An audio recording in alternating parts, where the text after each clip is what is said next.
Welcome to Healing the Spirit, a space where we awaken our creativity, deepen our connections, and remember who we are through the lens of astrology, archetypes, and art making. I'm your host, Jonathan Coe.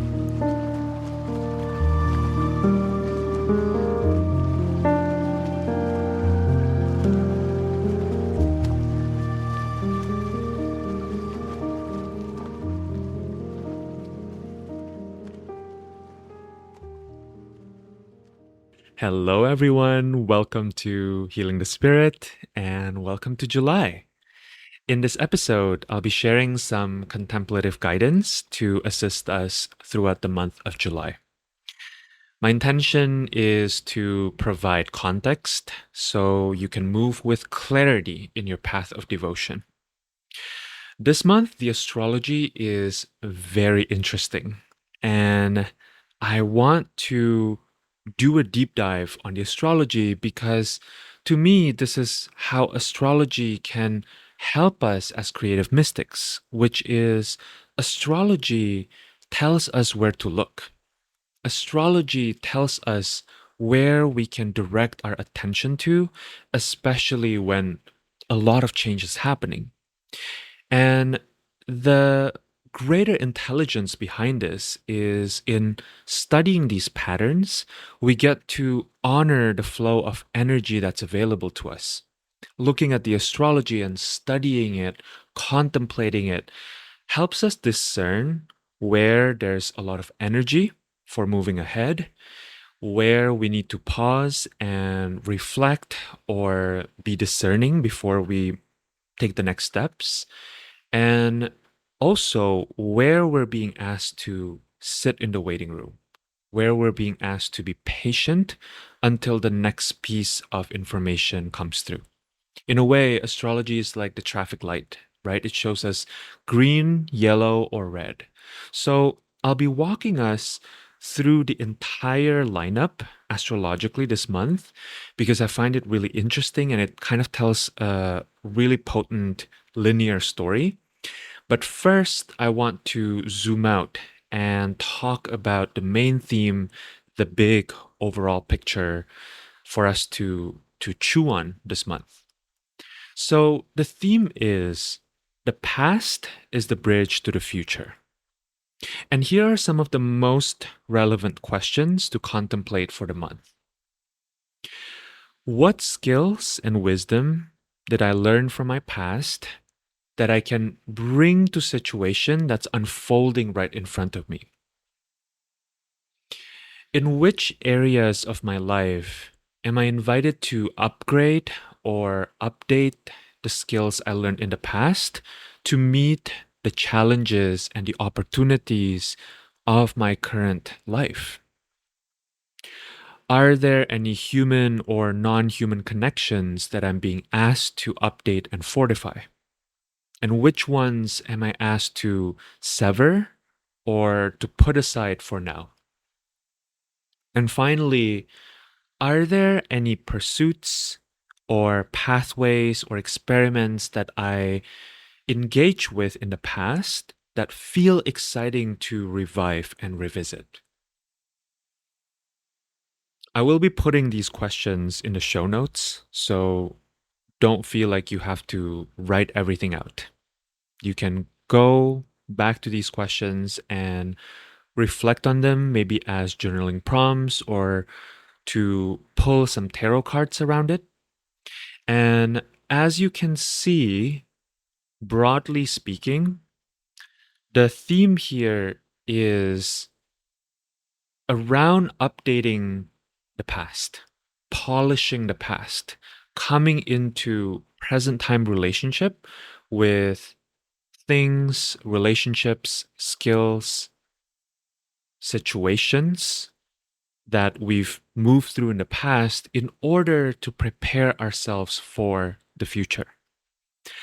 Practically speaking, this month provides opportunities to review the direction that we've been taking in the past 5 years that we've been going into, and then to compare that with who you were, who you used to be in a period before then. specifically around 2011 to 2019. There were endeavors, there were relationships, places, ways of being, ways of existing, maybe even creative practices that used to be a really important focal point of our existence between 2011 and 2019. And since then, it has gradually become irrelevant, or it has been composted into new expressions. And July provides the invitation to reflect on who you were during that period of 2011 to 2019, and more importantly, what you've been learning about yourself and about the world during that period that you can bring into right now. So you can reflect on, were there any qualities that you had to cultivate to move through that period? Were there any skills that you had to add to your toolkit? Were there any specific interests that captivated you and that you spent a lot of time pondering on? Are there certain kinds of people that you were drawn to during that period? And then from that place, to consciously, intentionally, and conscientiously decide which fractals of who we are, aspects of who we used to be, can assist us in moving into the direction that we would like to go into. Things that you may have left behind around 2019, 2020, you may feel like you're really drawn to revisiting these things. And my invitation is for you to follow that voice, to follow that curiosity, and at the same time, to be really mindful of the tendency to want to replicate the past, to be mindful not to fall into this trap of believing that things will go a certain way that your mind is leading you to think. There's an element of surprise that will be really, really important to embrace as we move through this process. The astrology points to a kind of renaissance, but this is not really an exact replica or an exact repeat of the past.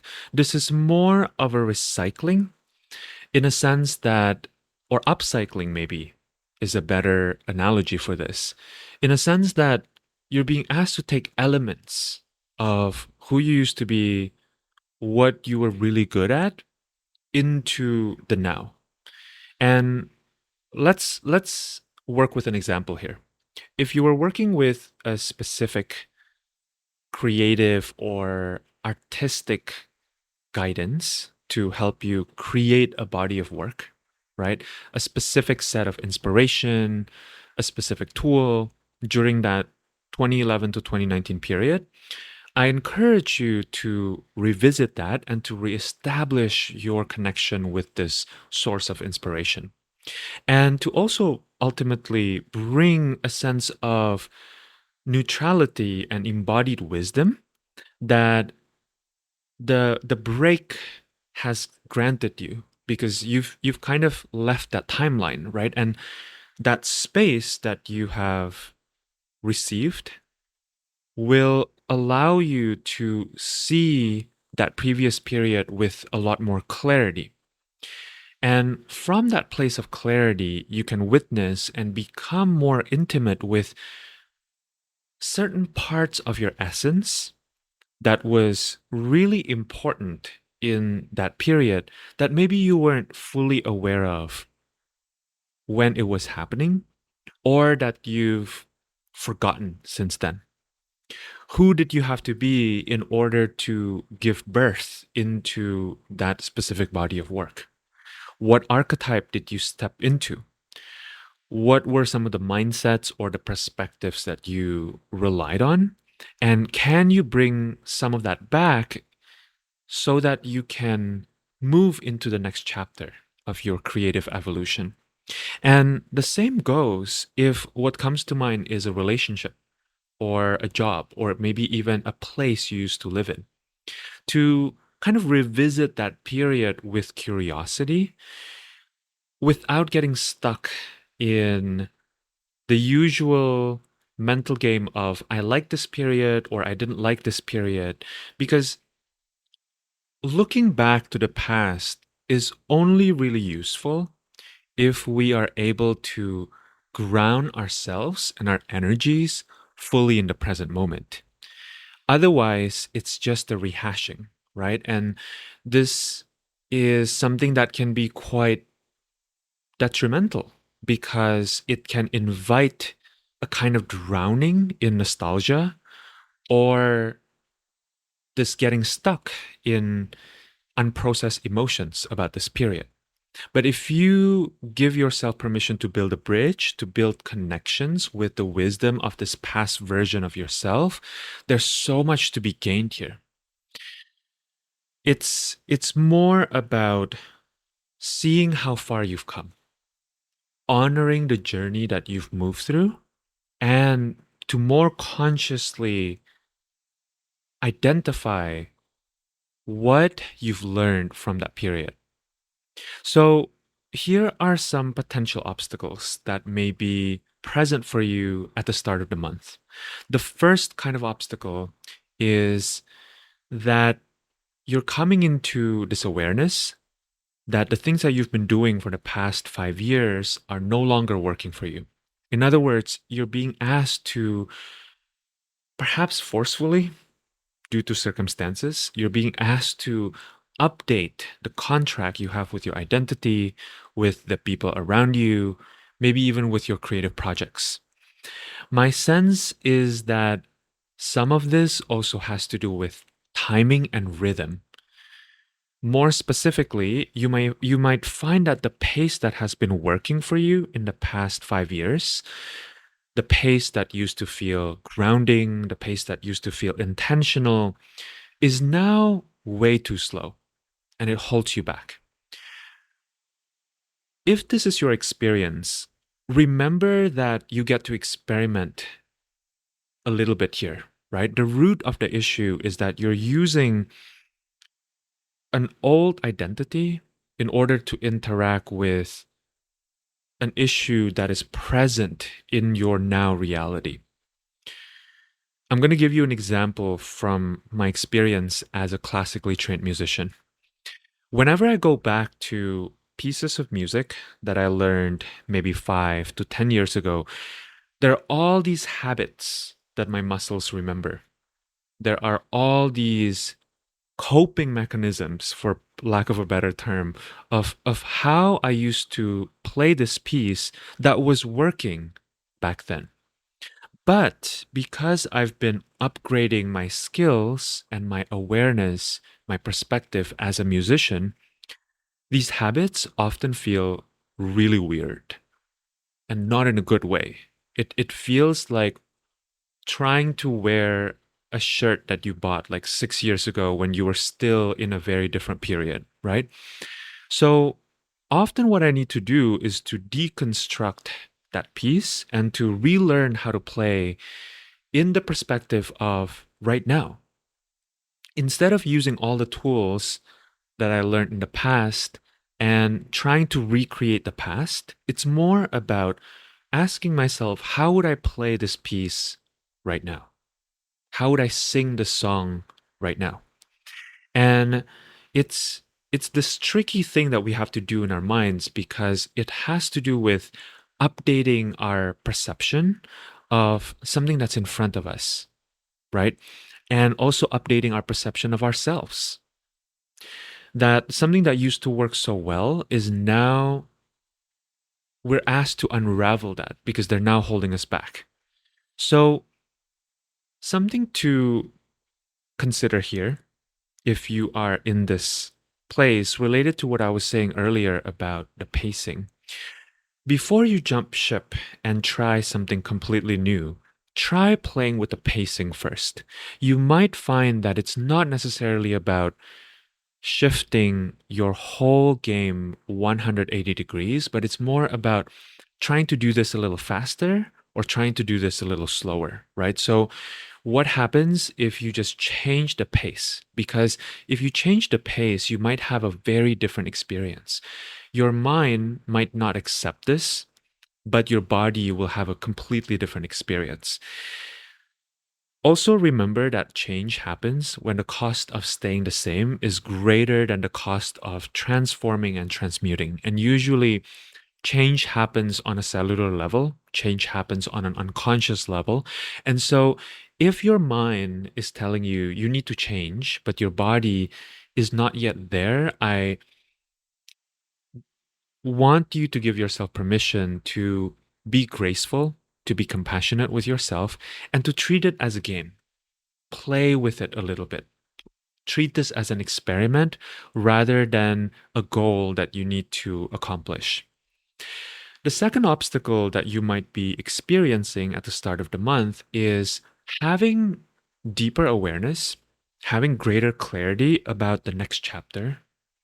But the right next step is shrouded in mystery. That you might know where you want to go, but when you tune in with yourself, there is a neutral, clear voice of your intuition telling you that you should wait. In other words, the big picture is clear, but the right next step is kind of shrouded in a lot of fogginess. And if you find yourself here at the start of this month, my suggestion is for you to be patient. Now, I understand as someone who is highly, highly impatient, nobody likes to be told to be patient, especially when we are excited to move into the next chapter or we're completely sick of the current chapter we're in. But as I go through the astrology, you'll see how important staying put will be for the month of July.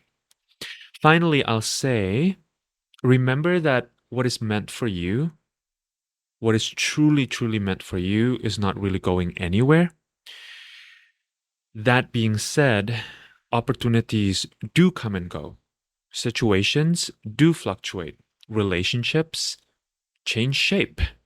But the truth is, if something is part of your soul curriculum, it will continue knocking on your door. So the urgency is an unnecessary component of this movement into the next chapter. Okay, so shall we walk through the astrology? Let's go.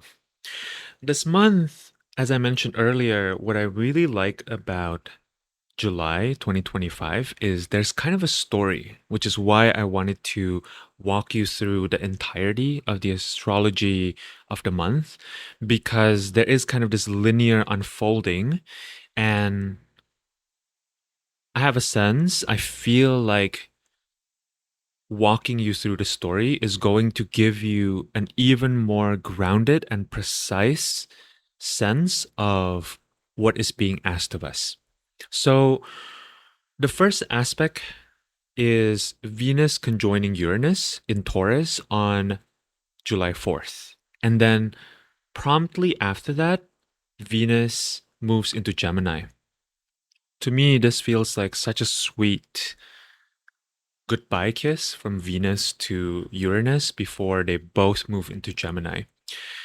The period of Uranus being in Taurus has been marked by a rise of awareness and attention to the importance of honoring the body, of addressing trauma that is locked or memorized in the body, and of dealing with the ways that our nervous system interact with challenging experiences. Somatic healing has seen a meteoric rise during this period of Uranus and Taurus. And to me, this really sets us up for what is to come next, which is Uranus and Gemini. So, followed by Venus moving into Gemini, on the 6th of July, Venus will make a sextile with Saturn and Neptune, which are in Aries. And then on the 7th, Venus will trine Pluto. These series of transits are bringing potential for negotiation and conversation, as well as understanding and harmony. So, sextiles are Venusian in nature, right? They bring friendliness, they invite in coaxing, discussions, and trines are Jupiterian in nature. They bring a certain access to ease and a certain access to depth. And Venus making these aspects with outer planets, which bring to them a sense of unpredictability. The outer planets are really experiences we can't fully understand, grasp, or control that help us come into right relationship with reality. And when Venus have aspects with these relationships, it's like Venus is negotiating on our behalf. Venus is negotiating on behalf of kinship, on behalf of recognizing our interdependence with one another, and also being in right relationship and having fun, which are all qualities associated with the sign of Gemini. With this group of transits, there's the reminder that pleasure, understanding, and connections are extremely important in times of great change, in times when a lot of old structures that we've been relying on are dissolving. These are not the times to lose hope, to despair, to stop working towards the dream reality that we wish to live in. Rather, these are times to bring in a little bit of humor, a little bit of levity, to commit to a deeper understanding through resourcing ourselves with beautiful and fun connections. There's also something I want to talk about here around the difference between Venus in Gemini and Venus in Taurus. Venus is moving out of the fixed sign into a mutable sign, right? Venus is moving out of solidity into possibilities.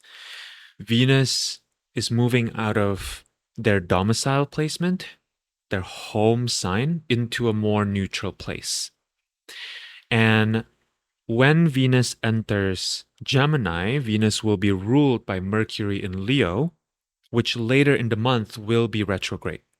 So this is a transition from a more embodied sensual realm into a chattier realm that brings this party vibe, that brings this magician vibe. Venus in Gemini is curious. Venus in Gemini asks great questions. Venus in Gemini wants connections without too much solid attachments. So, this is a really great time for experimenting with new endeavors. And simultaneously, this is also a great time to gracefully exit agreements that don't feel mutual, that don't feel reciprocal, or don't feel right or fun. And if you want to leave something, there are also plenty of opportunities here to make this exit not heavy. You know, sometimes when we think about quitting things or when we think about leaving certain opportunities or collaborations, relationships, it can feel heavy. Like there can be this sense of it needs to be this tragic ending, right? But with Venus being in Gemini, there's a lot of opportunities here to make it sweet, clean, and clear. And the reminder here is that you always have a choice to leave, literally. For most things in life, you can quit. You are allowed to do that. If you can enter it, you can quit it. And you also get to choose how you want to quit. You can leave with kindness, you can leave with gratitude for what you had, and you can leave on a high note. You can leave with this energy of celebration.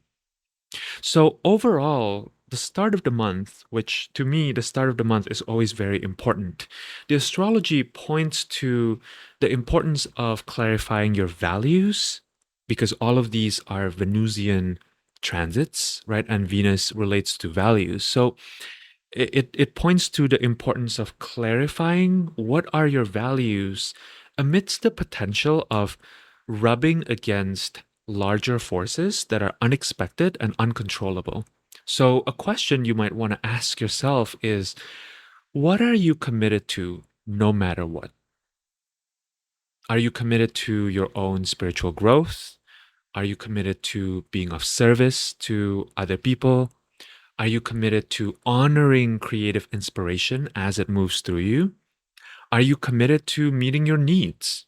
These are all really valid and really different directions that we can take. And from that place of having a clear connection to our values, the next step is to be in communication with the rest of reality, meaning to stay grounded in what are the options that are actually available rather than getting lost in kind of fantasy land, right? The other day, I was speaking to a client about the difference between dreaming and wistful thinking. To me, dreaming can be really grounded, dreaming can feel expansive. Dreaming is so essential to us moving forward, to us creating the visions that we want to see out there in the world. Whereas fantasizing or spiraling is very different, right? There is an energy of avoidance there. There's an energy of not wanting to collaborate with reality and instead wishing for what is or what could be, right? Which is usually not very helpful because they're really coping mechanisms. And in order to live with integrity, often we're being asked to shift that ever so slightly. And the first step is often to stop doing that, to recognize where we're just running away from the things that we truly want to do. The potential here is for creative alchemy. And so it may be helpful to remind ourselves that creativity is only possible when we allow ourselves to both be clear with what we want, with our visions, and also to be flexible about how we can make that happen and how we can translate that into three-dimensional reality. On July 7th, Uranus will move into Gemini, and this begins a period of moving out of Taurus. Now, we're not fully out of Taurus because Uranus will move back into Taurus in early November 2025 until late April 2026. So this isn't a full exodus out of Taurus, but this is the first chapter of us getting access to what Uranus and Gemini will bring, what it feels like, how it flows, and some of the challenges and opportunities that are available for us. Uranus, by nature, always brings surprises. If you've ever seen the image of Uranus, you will know what I mean. So, if you've never seen the actual planet Uranus, Google it. I really mean it. When you look at this image of Uranus, you'll see exactly what I mean about surprises. And the landscape of Gemini, the sign of Gemini, is unapologetically chaotic. Gemini is Mercury's active domain. And in Gemini, Mercury tries a bunch of things out so that Mercury can learn. Mercury is the kid that loves learning, right? And in Gemini, this is the kid that plays with that piece of electronics and then pulls the pieces apart to learn how it's constructed. Mercury is a little bit messy in Gemini, and so are all the other planets, right? When they get into Gemini, there's a certain level of messiness and sloppiness. And I don't mean that as a value judgment, right? I mean that because It's really a byproduct of being so curious about many different things and learning how to make connections between realms that don't automatically talk to one another, right? Between different agents and pieces and components that don't always naturally have a conversation with one another. Gemini also points to the dual nature of reality, which means that in in the landscape of Gemini, there's always more than one side to reality. Just because someone says something doesn't mean that it's true. So, Uranus, as the planet of surprises, upheavals, electricity, shakes things up in Gemini in order to figure out the underlying truth. Uranus in Gemini will shake that foundation to find out if something is an illusion. When we think about air signs, which are Gemini, Aquarius, and Libra, air signs are really rooted in human intelligence, human consciousness, human culture, human nature. So, artificial intellectual structures that we've relied upon to keep things business as usual, right? Any ideologies or ways of talking to one another or ways of relating to one another, ways of disseminating information that are unexamined and have this energy of, oh, we just do this because we've always done it this way, might really crumble apart during this long ish transit of Uranus and Gemini, so that reality might be revealed to us. So I'm going to go into advice mode here. This is my warning to you. My advice for moving through Uranus and Gemini is to not rush into situations. Uranus and Gemini brings quickness to it. And so you might find on a practical three-dimensional level that some things can be shifted or transformed very quickly. You might find that your peers suddenly have their business completely blow up, or someone on Instagram doing something that suddenly kind of puts them everywhere. There is that potential with this transit. And speed is not going to be the issue here. The current is strong. There's plenty of opportunities for moving ahead or moving into a direction that's actually exciting for you. The need here is to be discerning. Just because something transformed doesn't mean that will be the final iteration. Just because something transformed doesn't mean it's actually good or in alignment with the essence of the person or the business or the project, right? Life is constant evolution. And it can be a fatal mistake to assume that once something transforms, everything will be good and we're done with the work that's necessary. And this is particularly true when we're looking at situations where we have deep investment for situations to move into a specific direction, right? We can get easily blown away by how amazing we are because we managed to make something happen. And we just kind of rush into things without thinking about whether we actually truly want things to move in that direction or what motivates us, right? This question of what is your motivation is going to be so valuable during Uranus and Gemini. Precision is going to be important and it's going to be really challenging because the target will continue to move.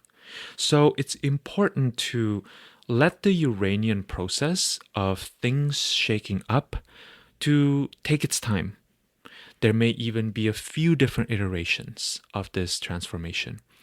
If you find yourself being pulled into reactivity, into impatience, go back to the basics of your personal practices, whether that be meditation or breath work or simply lying on the floor or embodiment practices, right?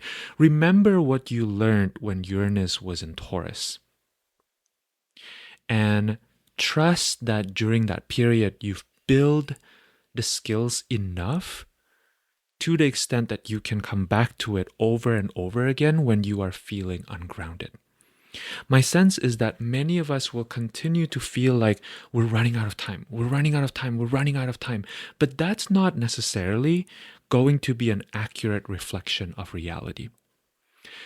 Return to your breath. Remember this super important tool that is always available to us. Put your hand on your heart and ask yourself, what is the situation asking of me right now? And be open to the answer of nothing. Sometimes that can be the hardest thing. When you see something that moves super quickly and you feel like everything is telling you to participate, and then your heart says, wait. That is where one's spiritual maturity and embodied wisdom is really going to serve an important purpose. Take a moment to do a body scan and give yourself permission to expand your field of awareness so you can see the bigger picture. Uranus in Gemini can beautifully assist with creating new solutions, new ideas. So if you're someone who tends to get stuck in that brainstorming phase of the creative process, Uranus in Gemini will be a really nice change of scenery. Creativity, surprises will be abundant. That being said, it doesn't mean that the idea will stick. It doesn't mean that the solution is sustainable. Doesn't mean that the solution will even be good. The ride here will be interesting, and so the one thing you probably won't have to worry about is being bored. You might need to look at something a few times before you can achieve some sort of clarity. It might be important if you're working on a creative project, for example, to write a few drafts. If you are looking at contracts, you may want to check and recheck it, and you might even want to enlist a friend to help you look something over. This is one of those astrologies where I would say really read the fine print because something super small can end up being something that's big and detrimental and surprising, not in a good way, in the long run, if you are not doing your due diligence. I also want to pivot into talking about something that's more big picture here, which is that after Uranus moves into Gemini, this is the first time we're truly experiencing the astrology of 2025 that many astrologers have been talking about, right? This is the first time where all together we have Pluto in Aquarius, we have the nodes in Pisces and Virgo, we have Saturn and Neptune in Aries, we have Jupiter in Cancer, and we also have Uranus in Gemini. Time will move faster. Things are already moving at a much more chaotic, lively pace. And this is also the time where things might really take unexpected turns. I want to be clear here. I don't mean that to sound fearful. I am not sounding an alarm. Rather, all I'm trying to say here is that it's kind of like, okay, I'm going to go with probably slightly funny example here. If you've ever traveled, you know that in airports, there's those conveyor belts, right? When you're picking up your luggage after your flight. Some airports, the conveyor belts move really fast, and other airports, it moves a lot slower. So that's really all this is. We're coming out of this background frequency of these outer planets moving in water and earth signs, which move more slowly and has this more internal quality to it, this more dissolving emotional maybe speaking to larger old structures around it, right? Into this background frequency where things are moving faster, there's new inventions available, new ideas are popping up, conversations happen faster. The translation time that's required to go from idea to execution will be quicker. And if you want to know more about this background frequency, you can listen to episode 194 with Kelsey Rose Tortorici, where we talk about the shifts for these outer planets. There's also a part 2 in Kelsey's podcast, The Maya Games, that you can listen to as well. And if you want to specifically jump to the part where we talk about Uranus and Gemini, you can listen to the last 30 minutes or so of that episode. And one last piece of larger context. Earlier, when we were just talking about the big picture, before I got into the specifics of the astrology, I mentioned 2011 to 2019 being this period to look back on in order to figure out what in the past we're bringing into the future. This is partially because that period was when Uranus was in Aries, making the sextile to the current Uranus in Gemini. And so this is important because that sextile, again, as I mentioned, is this friendly relationship, right? Is this call a friend relationship. And additionally, where Uranus was back then in Aries is the terrain that now Saturn and Neptune are moving through. So Uranus is the disruptor, right? Saturn is the builder. They have a relationship. The disruptor clears the path, and the builder builds something based on that path that has been cleared. So that's why earlier we were talking about picking back up on something that was started in that 2011-2019 period. Okay, so let's move on and let's talk about the full moon as well as some nodal stories here. I'm going to move through these relatively quickly. So on July 10th, we have the full moon in Capricorn, sextiling the nodes and Juno. This full moon, the moon is ruled by Saturn in Aries, which is fallen, and the sun is ruled by the moon in Capricorn, which is in detriment. This is potentially a challenging full moon that illuminates our Achilles heel. It will show us where in our systems there are flaws, where we may have habits that are no longer working for us, where there are dynamics that are not sustainable. So this may be a little bit challenging emotionally, and my suggestion would be to take it like a champion and go to your to-do list, right? If you became aware of the things that you need to address, amends that you need to make, flaws in your systems, minimize the amount of time that you spend blaming yourself and move into fixing it. This is a very practical full moon. There's also some support, as I mentioned, from the nodes and from Juno. So focus on what you are committed to, focus on your devotion to the path. It also squares the asteroid Eros, which can bring a sense of yearning with it. On July 11th, we have the Sun in Cancer trining the North Node in Pisces, and this transit will illuminate which dreams are worth pursuing and which ones are not. And then we have a very quiet week, as if to allow us to take a deep breath. And the week after that, on July 18th, we have Mercury stationing retrograde at 15 degrees Leo.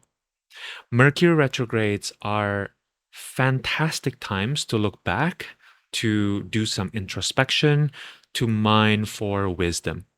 There may be challenges in communications, in delays, in making decisions or moving forward, especially before the Sun enters Leo on the 22nd. On the 18th, we have Venus in Gemini sextiling Mercury in Leo. This is Venus saying hello to the ruler of Gemini, which is Mercury. And this feels to me like a sweet and chatty aspect, encouraging us to use our words to champion our values. On the 20th, we have Mars in Virgo, on the South Node in Virgo. And on the 21st, we have Venus in Gemini squaring the nodes. So this is really spicy transit. This is a great time to cut what no longer works for you. If there's a practice that is no longer helpful for you, if there's a relationship that is too draining for you, if there's something that you pick up and you no longer want, this is the time to let it go, right? This is giving buyer's remorse energy. And really, the challenge here will be to not dwell on what you've lost, the time you've lost, the investment that you've been making that hasn't fully fruitioned, and to seize the opportunity that is in front of you, right? And the opportunity here is to really be decisive, to let go of what no longer is important, no longer is working for you. And then on the 22nd, we have the sun entering Leo. And so begins the next chapter of the astrology of July, right? This is a very different period that we're going to be looking at from what we've been moving through. And the next day, on the 23rd, the sun in Leo will sextile Uranus in Gemini. Again, sextile is Venusian in nature, so there's courtship here, there's friendship here, there's opportunities here for greater understanding. And for me, this is a very powerful, especially because the sun is at home in Leo, a very powerful transit that is reminding us that sovereignty is what is at the root of any real revolution, whether that be a collective or a personal revolution. That the regard for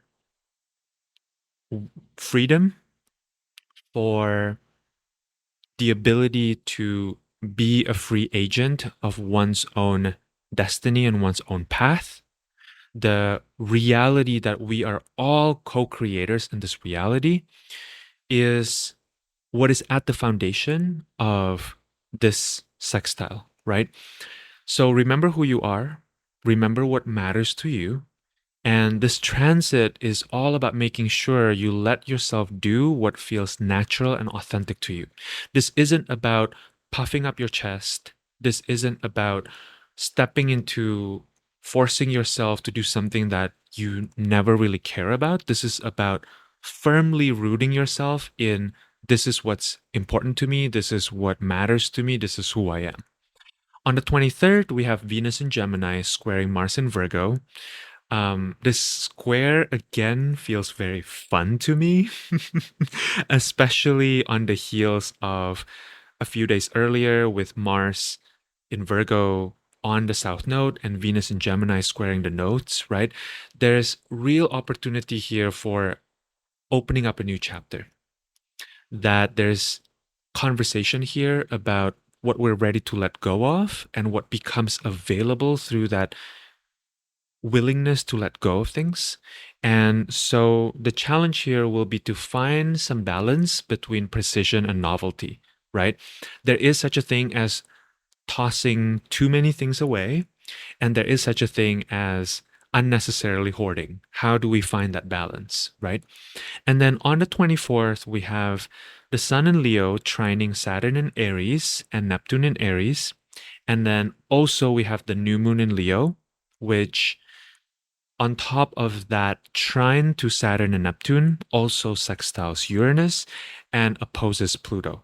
And then the next day after the new moon, we have Sun in Leo opposing Pluto in Aquarius. Okay, so this requires a little bit of unpacking. This new moon is massive. Not only do we see in this new moon a mirror of what happened at the start of the month. Remember, at the start of the month, we have Venus doing all this transit, right? Or creating all these aspects by transit to these outer planets, right? We also see a nod into what happened at the start of the year. Because if any of you remember, the very first exact aspect that we have in 2025 is Mars opposing Pluto, right? And here we have again a very similar lineup in very similar parts of the sky that is slightly different, that involves slightly different characters, right? That involves slightly different energies. But there is an energy of return here. And so to me, July is such a magical, auspicious month because it begins with kind of Venus, right? Doing this, like entering the ballroom and saying hello to Saturn and Neptune, right? Saying hello to Uranus, saying hello to Pluto. And then towards the end of the month, the sun and the moon, which are the luminaries, which are the planets in astrology term that are visible in the sky, that are always visible in the sky, right? Or the most visible in the sky, making aspects to these bigger forces, right? This is really big energies. And so my first and foremost suggestion is for you to really pay attention to what's happening here, right? In the themes of the houses where you have Leo, Aries, Gemini, and Aquarius, these points are activated, right? And my sense is the reason why this moment, this new moon moment, is really, really important and different than the other times when we've had similar activations with Mars and Pluto, right, at the start of the year, as well as that Venus at the start of the month. The reason why this new moon is different is because this is the first time where all these planets that I mentioned earlier, right? Uranus in Gemini, Jupiter in Cancer, the nodes in Pisces and Virgo, Pluto in Aquarius, and Saturn and Neptune in Aries. This is the first time where all of that is actually here. It's like there's an arrival energy here. There will be a clear directive. It could be internal, it could be external, on how you need to move forward. The main question for this new moon is, who are you asked to be in the face of the new world? Who are you asked to be in the face of the new world? It's important to assume that we will not be asked to continue playing the same role. And even if we are not changing anything too dramatically externally because of our charts, like for some of us, given our individual charts, it may not be making moves that are so visible to everyone, but we are nevertheless still being asked to make a move. And that movement will be much clearer after this point. There is a sense, as I'm looking at this astrology, that this is the 2025 we've been waiting for.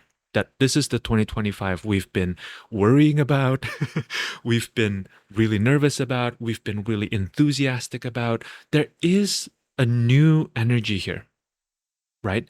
And especially auspicious because it fell on the new moon in Leo, right? And the new moon in Leo is really where, Leo is the sun's house, right? So this is really a start of a new way of relating to ourselves. This is a new way to really respect who we are, who we've become, and to no longer continue to perpetuate this idea that, oh, I'm so powerless, I'm such a victim. This is a real time to grow up. And as the background frequency changes, what's being asked of us will change as well. And it will be really clear, not from a judgmental place, right? But it will be really clear who is ready and who is not. And the reason why I say that is not to, again, blame people who are not ready, but for you to see if you are feeling not ready, what changes do you need to make? And then make those changes, right? Do it. Do it. Don't wait. Trust your intuition. Trust yourself. Trust where your path is leading you. I would recommend practices like the morning pages from Julia Cameron's The Artist Way.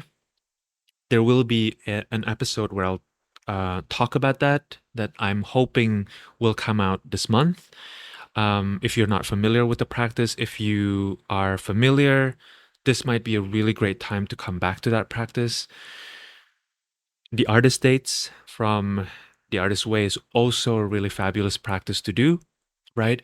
This this new background frequency to me is so creative.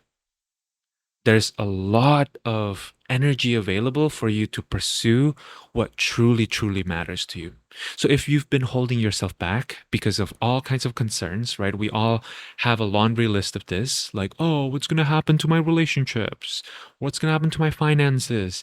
I encourage you to really take tiny steps, right? Treat this as an experiment, treat this as a game. Don't burn everything down all at once, right? That is potentially a very immature way of dealing with this, unless you've been thinking about it for a while and unless you've been planning it for a very long time and you know this is what's right for you. If your intuition tells you burn it down, then burn it down, right? But for most of us, when we sit with it a little bit longer, usually that directive to burn things down is not coming from a grounded place. And we need to be really honest about that, right? We're being asked to do something radically new, and part of growing up as a spiritual being, growing up as a human on this earth who are ready for deeper leadership, is to not be a wimpy kid when it comes to changes, right? Do this as the spiritual warrior that you are. Call forth your ancestors. Call forth your spiritual guidance. Ask them to guide you, ask them to show you the next step. And do this in service to the rest of the world. This is not just an evolution that is for you. This is an evolution you're being asked to step into for the rest, for the greater web of life. So remember that here at the start of, because new moons are really about starts, right? At the start of this new chapter, what you're being called to do is to remember aspects of you, skills, interests, ways of being, ways of communicating, qualities of being that you cultivated in the past, and then to call that forth, right? Bring it into the present moment, update it. Okay, two more things. On the 30th, Venus moves into Cancer, which is a nice placement for Venus. And then on the 31st, we have the Sun in Leo conjoining Mercury in Leo. So this is smack in the middle of Mercury retrograde, right? So it's a particularly potent time for downloads, for epiphanies of spiritual truths. And my sense is this has to do with the past, that it is kind of a remembering of, oh, yes, this is what I was called to do. This is who I was called to be. I'm ready, right? And saying that internal yes as we come out of the new moon. Okay, that is it. I know this is a very juicy episode. I hope this has been enlightening for you. I hope this has been illuminating and helpful for you on your path. Before I let you go, I just want to share one piece of announcement, which is for those of you who would like to work with me one-on-one, I have a couple spots available in July and beyond for longer term coaching and mentorship. This is a very potent offering and container, and it's really near and dear to my heart. Up until now, I've never really spoken about this offering at length because it hasn't felt right to talk about it publicly. I've been letting people find their own way, through the dimly lit forest of my offerings into this container. And this past week, as I was contemplating on this, the astrology of July 2025, what I heard from my personal guides is this is the time to talk about this offering. And internally, I felt this response of yes, you're correct. So here we are. This offering is really for those listening who are ready to go beyond just learning about their astrology birth chart or learning about their human design body graph for fun, right? I have a lot of clients coming for that very purpose, and that's fabulous, right? Usually my clients are very serious people because I'm also a serious person. So it's a really serious playful exploration, right? Of like, oh, what is my astrology saying? What is my body graph saying? But this container, this longer coaching and mentorship container goes deeper than that. It goes into how do we actually apply these maps of consciousness into practice in our everyday lives. This requires a real transformation. This requires a willingness to change. This requires a willingness to try something new. This requires a willingness to look at what hasn't worked. How do I feel about that? Can I hold the emotions that come up when I see that something has not been working? I usually work with two types of people through this offering. The first type are creatives and entrepreneurs who want to use insights from their charts as treasure troves to help make their art, to help heal their relationship with past versions of themselves, and ultimately to take their life and to take their practice, to take their work to the next level of deep spirit led authenticity. And the second type of people are fellow mystical practitioners who would like to receive deeper guidance and support, as well as reflection, as they move through a deepening of their professional practice with clients and their personal practice with themselves. Believe me when I say I know how challenging this process can be, because I myself have to move through this multiple times a day, multiple times a year, right? When we expand and heal our relationship with ourselves, we also inevitably come into greater capacity. We touch in with greater potency on how we can show up and really create beautiful space for our clients, for our students, so that they can grow. The work of becoming a practitioner who can really help people move through profound transformations that can be very internal and where they can find a lot of challenges in being able to feel themselves and their truth mirrored by their external world is a really deep work. It's one that requires commitment, devotion, and seriousness. And not seriousness that's rigid, right? But this is the kind of seriousness that's deeply creative, deeply satisfying, but is seriousness, right? We have to take our craft seriously in order to be able to help other people. And so these are the two kinds of people that I tend to work with. I've supported my clients in moving through significant expansions in their business, in securing aligned work opportunities, as well as turning down opportunities that are just not good for them, that are not right for them, in finishing first drafts of their books after years of creative freeze, in healing deep familial and ancestral wounds, and in reconnecting with their spirit after massive life changes, right?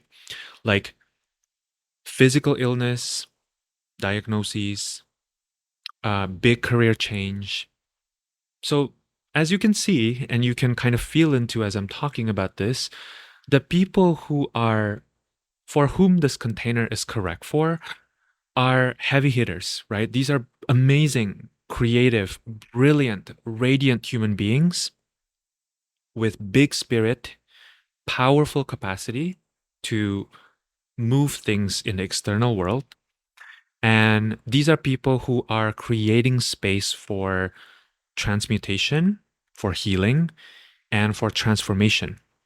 And it's been such an honor to walk with them.